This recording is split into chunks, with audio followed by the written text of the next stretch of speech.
I fiori, si può essere morti? No? Io lo sono da tempo, da un anno quasi. Ho ripetuto per scaramanzia il rito della morte. E sapete, è reale.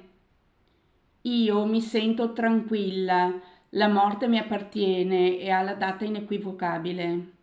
Con me muore un uomo, lui. Lui è il desiderio di una vita, un pari, uguale esiste nell'io me.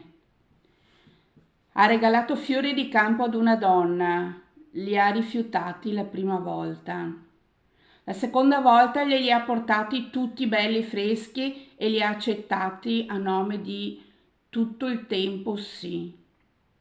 Per lei no. Io dico, il mio rito di morte può averla rassicurata. E invece io che sono viva posso preoccuparla.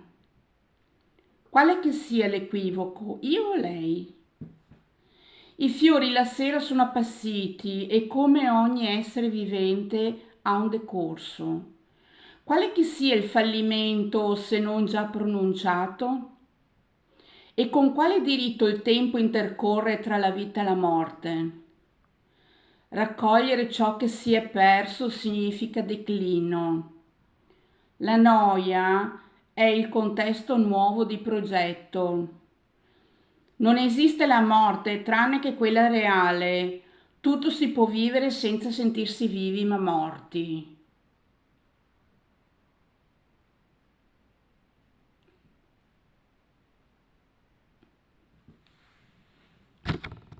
Saluti. Ciao ciao. A dopo.